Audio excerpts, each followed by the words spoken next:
The moment the Marines stepped onto the black sand of Iwo Jima, they thought they were getting lucky. No gunfire, no resistance, just the quiet rumble of waves behind them. For a few minutes, it almost felt too easy, but that calm was a trap. Hidden deep inside the island, Japanese troops were watching every landing craft roll in. They had spent months digging bunkers, carving tunnels, and placing guns where no one could see them. And the second enough Marines were on the beach, the island exploded.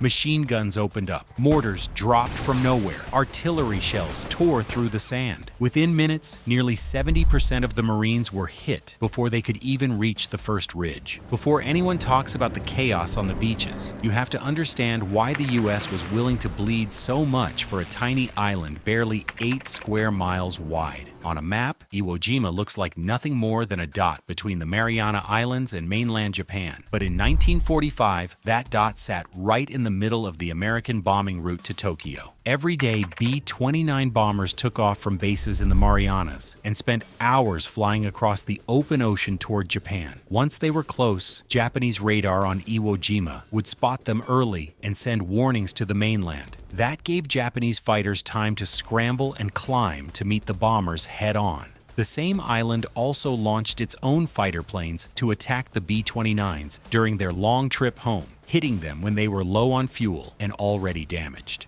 To make things worse, Iwo Jima had 2 fully working airfields and a third being built. As long as Japan held the island, those airfields were perfect for surprise raids and interceptions. The US knew that if it didn't take Iwo Jima, bomber losses would keep climbing. But if the island was captured, everything changed. The US could shut down the radar warnings, block Japanese fighters, and use the island as a safe landing spot for damaged B-29s. And that mattered. Many bombers returned from missions missing engines, leaking fuel, or carrying wounded crew. Iwo Jima could save them. Taking the island wasn't just about winning ground. It was about protecting every man flying toward Japan and securing the next steps of the Pacific Campaign. That is why the US chose to fight for a small piece of black volcanic rock in the middle of nowhere. Iwo Jima looked small on the map, but everything about it was built to slow an invading force. The island was shaped like a rough pork chop, with the tall, dead volcano Mount Suribachi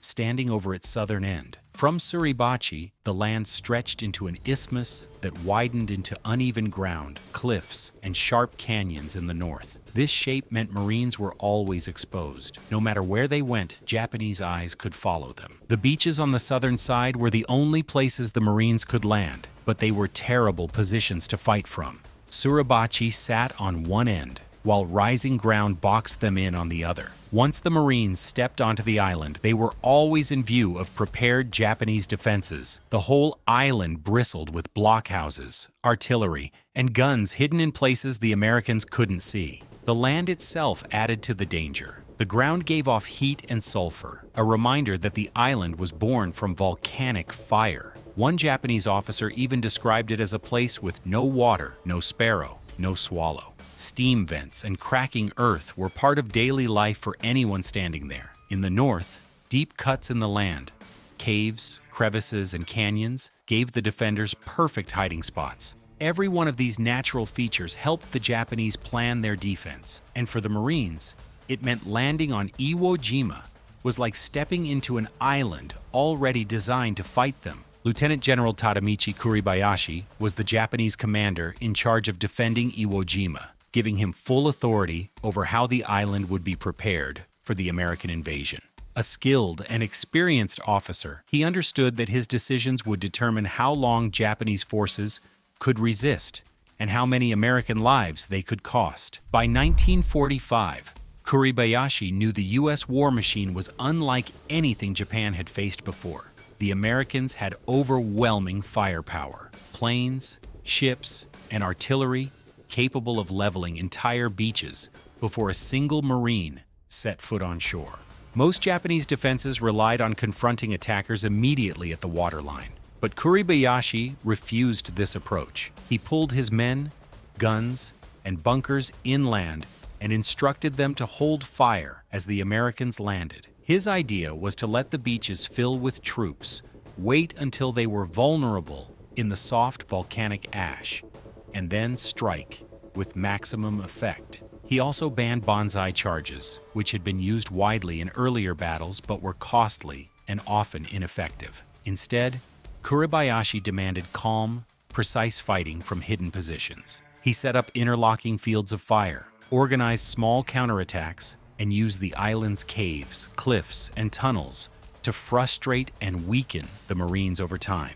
Kuribayashi never expected to stop the invasion. His goal was to make the U.S. pay for every yard gained. He told his wife not to expect his return, knowing the fight would be suicidal. By focusing on patient, disciplined defense rather than reckless attacks, he turned Iwo Jima into one of the deadliest battles of the Pacific, leaving a legacy of tactical skill and grim determination. Beneath Iwo Jima's volcanic surface, Kuribayashi had carved a secret labyrinth. Miles of tunnels, caves, and bunkers ran under the island, connecting artillery, machine guns, and observation posts. Japanese soldiers could vanish into the darkness, only to pop up somewhere else and fire with deadly precision. Artillery was tucked safely into rock chambers, protected from naval bombardment. Machine gun nests were positioned so their fields of fire overlapped, creating crossfires that shredded advancing Marines. The tunnels let defenders strike unexpectedly, then retreat out of sight, turning the island into a living, breathing trap. Marines described it as if the ground itself was fighting back. Every step forward risked ambush from hidden positions. Every cleared bunker could hide another waiting to strike.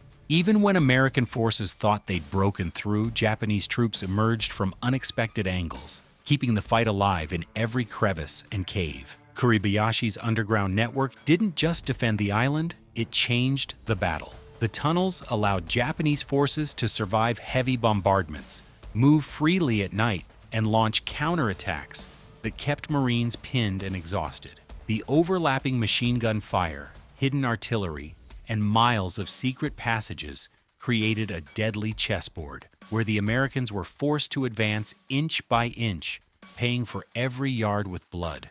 By turning the island's interior into a self-defense mechanism, Kuribayashi transformed Iwo Jima into one of the deadliest battlegrounds of the Pacific War. To the Marines, it wasn't just the Japanese fighting them, it was the island itself. At 0645, the Marines hit the beaches of Iwo Jima expecting instant resistance. Instead, they got something far more disturbing: absolute silence. No gunfire, no mortars, nothing. For a moment, it felt like the invasion might actually go smoother than predicted. But the island immediately showed its true nature. The sand wasn't normal sand. It was thick, loose volcanic ash that swallowed boots and slowed every step. Tanks sank halfway into it, supply jeeps bogged down before they could even unload, and radios filled with dirt. The terrain itself was sabotaging them. Still, with no shots coming from the defenders, Marines began to believe they had caught a break. Units spread across red, yellow, and blue beaches. But that silence was a trap, exactly what the Lieutenant General intended. By allowing thousands of Americans to pile onto the beach, he set the stage for something far worse than a normal beach defense. The beaches grew crowded, movement slowed, and Marines unknowingly walked straight into the jaws of a perfectly prepared kill zone. The moment Kuribayashi was waiting for arrived. Once the beaches were packed, once tanks and men were trapped in the soft ash, he finally gave the order, and the silence was shattered. Machine guns from the slopes of Mount roared to life, firing directly into the Marines' exposed backs. At the same time, artillery hidden deep inside rock chambers opened up, slamming the beach from both flanks. Mortars rained down endlessly from pits that American fire couldn't reach. Marines were pinned instantly. They tried to dig in, but the volcanic ash simply collapsed in their hands. There were no dunes, no natural cover, nothing but flat, open beach and a hurricane of lead coming from angles they couldn't even spot. The first ridge, which should have been the first objective inland, became a death trap.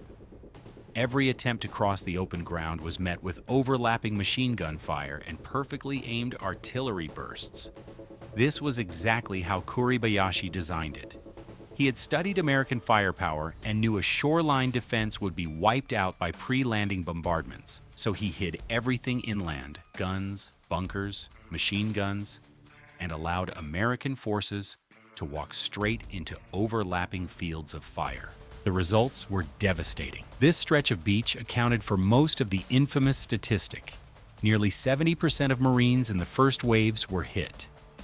Veterans later said it felt like the island itself was shooting at them. Kuribayashi had turned a simple ridge into one of the deadliest zones of the entire Pacific War. Despite the carnage on the beach, the Marines pushed inward toward their first major objective, Airfield No. 1. But reaching it didn't make anything easier. The runway was flat, open, and wide, perfect for landing planes, but also perfect for snipers and machine gun crews hidden in concealed positions. Crossing it meant exposing yourself completely. Japanese troops used the underground tunnel system to slip behind American lines, reappearing in places that should have been secured moments earlier. Marines felt like they were fighting ghosts, enemies, who disappeared into the earth and returned from unexpected angles. Taking the airfield meant advancing through fire every single step. No cover, no relief, just raw determination. But the airfield had to fall. It was one of the major reasons for the invasion, meant to save crippled B-29 crews returning from Japan. Every yard toward that runway was earned through blood, sweat, and sheer refusal to fall back. And even once parts of it were secured, Kuribayashi's underground forces continued to strike, reminding the Marines that Iwo Jima would not surrender easily, not on the beaches, not on the ridge, and not at Airfield No. 1. Even once the Marines secured sections of the airfield, the fight didn't slow down. The Japanese didn't defend in straight lines like most armies. They fought from the shadows. They fought in silence. They fought from miles of tunnels that turned every victory into another ambush waiting to happen. A position taken in the morning could erupt with gunfire by the afternoon, because the enemy simply moved underneath the ground and reappeared somewhere no one expected. Nowhere was this more obvious than at Mount Suribachi. The dead volcano towered over the beaches like a giant, watching the entire battle unfold. Every machine gun, every mortar, every hidden bunker on its slopes had a perfect angle on the Americans below. It didn't matter if you were on the beach or pushing toward the airfields. Suribachi could hit you. Marines described the mountain as if it were alive, breathing fire down the slopes and striking anything that moved. Taking Suribachi became a battle inside a battle. Every cave had to be burned or blasted, every tunnel had to be sealed or cleared. Every step upward meant walking into crossfire from angles the men couldn't even see, but they kept climbing. They had to. As long as Suribachi stood, no one on the southern beaches was safe. When the Marines finally reached the top and raised the flag, it didn't mean the island was secure. It didn't even mean the worst was over. It simply meant one part of the nightmare was finished. But that flag, whipped by sulfur wind, surrounded by smoke, meant something real. It meant the trap Kuribayashi set had survived. It meant the Marines who pushed through the ash, the gunfire, the tunnels, and the kill zones had refused to break. And it meant that despite losing 70% of the first waves before they ever reached the ridge, they still kept moving forward. Iwo Jima wasn't just a battle. It was a reminder of how quickly a situation can turn from calm to deadly. The Marines who landed there walked straight into one of the harshest traps of the entire war and still pushed forward inch by inch. That's why this story matters. It shows what happens when preparation meets determination on both sides. If you want clearer, straightforward breakdowns of the harshest battles fought before us, then do consider subscribing to the channel, because this is just the tip of the iceberg.